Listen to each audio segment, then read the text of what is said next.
So by luck and by chance, I have the opportunity to show you guys the difference between what a standard Ford Figo is like, and even between mine, which is over here, and the difference between adjusting your coilovers to as low as they can go. I won't do the fronts as low because I still need to be able to turn, but I'm gonna lower my car again with the coilovers that I have on. It's FK Coilovers. I've had them for about 4 or 5 years. You can check back on the channel when we did the install on them. But I'm gonna lower the car again. I'm gonna take out the back cups and see how low I can go with the car, especially with the TEs on. So thank you for joining for another video. Let's see how low we can make the Figo. So as a starting reference, this is the standard height of a Ford Figo with stock suspension, and then this is the height that I have my coilover set to right now.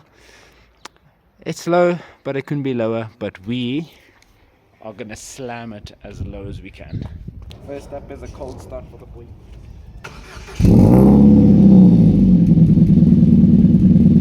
First part to slamming the Ford is to make sure that your jack is in the right spot to jack up the car. I think I've got the broken jack. I don't. Hello, baby. Hello, baby.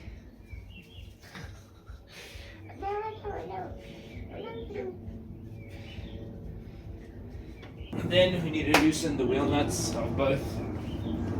Actually, only the front wheel nuts. And then we can jack up the front.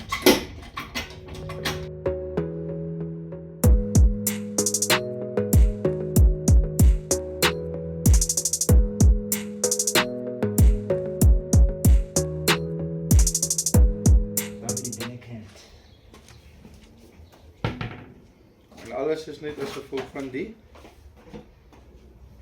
laag.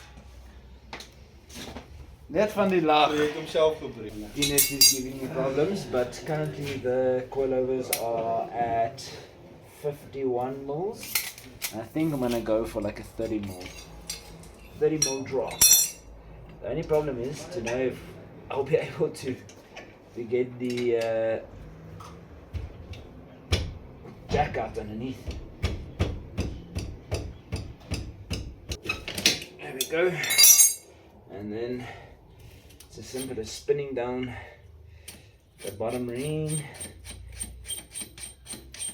And yourself down, baby.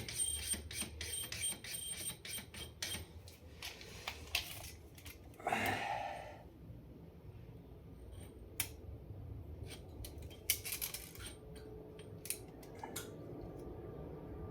think I'm only going to drop it 25 mils, just so that I'm still at a ability to turn.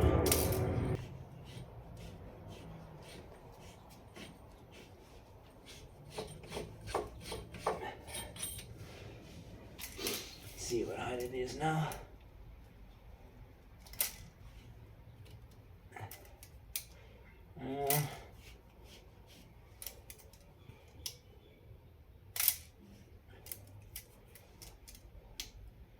Go at 25, and then we retighten our locking rings.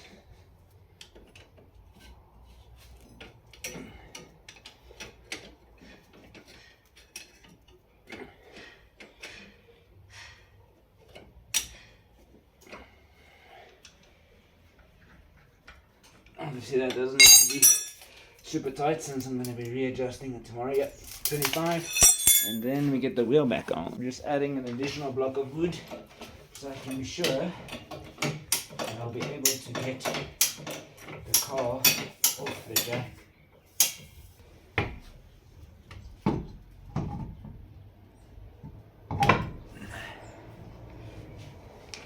Get our nuts back on. There, tighten the wheel nuts again.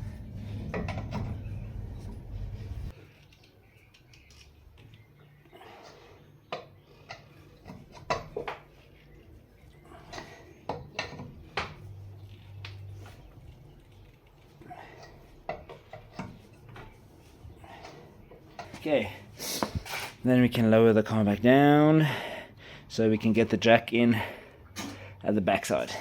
I think I'm going to tease you guys with how low it's going to be, so bear with me. Ooh. Now getting to the rear of the car, it is a different story.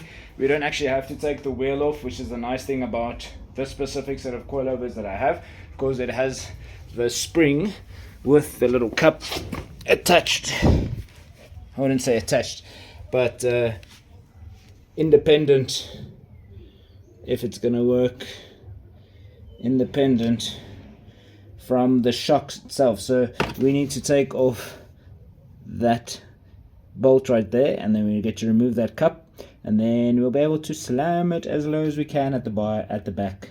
So for my specific set of coilovers, you have an 18 socket, and it's just about cracking loose this nut. There we go. And then just to get out this little pocket. There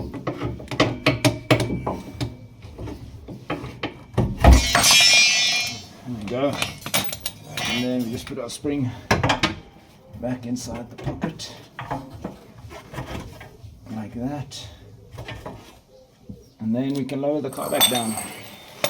These are the cups that you get with a basic set of coilovers for the back spring, so you can also adjust the height on that.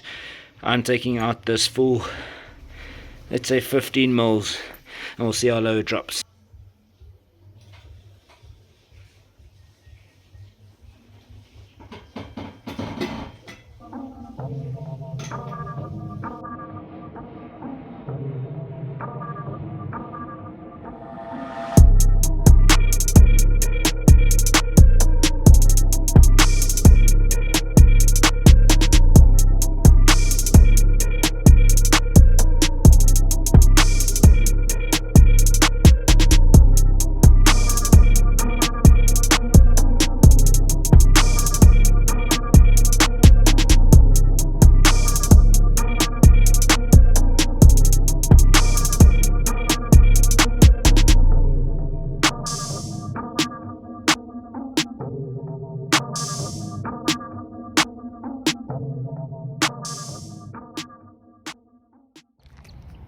So guys, that brings an end to the how to lower your car, or why you should lower your car.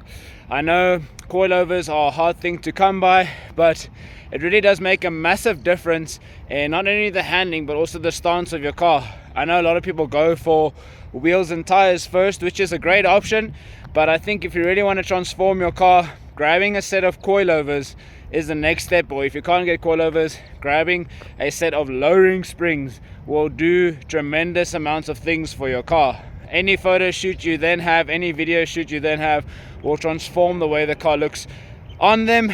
But thank you for joining for another video. Hit that like button, subscribe, and I'll see you guys for the next one. Peace. Memphis, man.